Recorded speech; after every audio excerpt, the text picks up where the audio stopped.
अजय देवगन की son of सरदार और late Yash Chopra की लास्ट डायरेक्टोरियल वेंचर जब तक है जान एक दिन रिलीज होने वाली है। सुनने में ये आया है कि अजय ने अपेरेंटली यश राज बैनर पर केस कर दिया है। कहा जा रहा है कि यश राज फिल्म्स ने अजय को अपनी फिल्म दिवाली पर रिलीज न करने के लिए प्रेशराइज करना शुरू कर दिया। बस इस बात से अजय हो गए खफा और यश राज फिल्म पर कर दिया केस।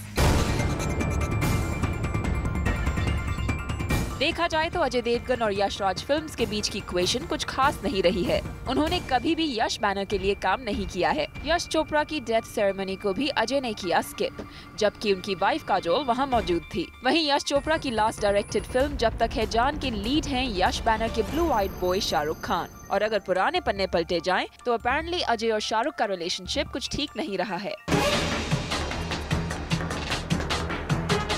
वहीं कहा तो ये भी जा रहा है कि यश चोपड़ा की सडन डेथ ने जब तक है जान को एक मच अवेटेड फिल्म बना दिया है। And audience can't wait to watch the master of romance, Yash Chopra's last romantic flick. अब इन सारी बातों पर गौर किया जाए तो अजय देवगन से ये एक्सपेक्ट करना कि यश राज बैनर के लिए वो अपनी फिल्म की रिलीज टालेंगे शायद गलत होगा। अजय सन ऑफ सरदार की जमकर प्रमोशन कर रहे हैं और उनका कोई इरादा नहीं है कि वो किसी के लिए अपनी फिल्म की रिलीज डेट चेंज करें। वैसे भी अजय का कहना है कि अगर वो ऐसा करते हैं तो इससे उन्हें काफी फाइनेंशियल लॉस भी होगा। अब पता नहीं रिलीज डेट की लड़ाई में किसकी होगी जीत, लेकिन अजय के इस एक्शन ने बना दिया है उन्हें page 3 head turner of the week. Hey Simi, that was an interesting chat between you and Suketu, but now moving on to Ajay Devgan suing Yash Raj. What's your take on that? Yes, I think he's your head turner of the week and he deserves to be so because everybody seems to be talking about Ajay Devgan. Well, suing तक तो मामला काफी serious हो गया है, but to be honest, जब ये debate चल भी रही थी, I was of the opinion कि why should he? Because they are not in the business of emotions here.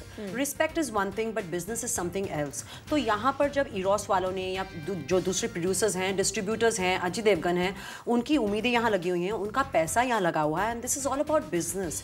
And when so much money and you know hundreds of crores are at stake, you don't get feelings and all that into the picture where people have to compromise. So I don't know about the legalities, but अगर आप एक business point of view से देखते हैं, तो whether it's Ajay Devgan or whether it's the Yash Raj group, they're all making movies for the business, right? It's all about making movies for making money to be successful.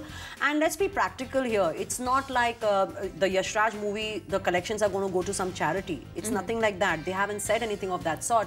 So for them, it's business in spite of the tragic loss. So why shouldn't it be business as usual for Ajay Devgan as well?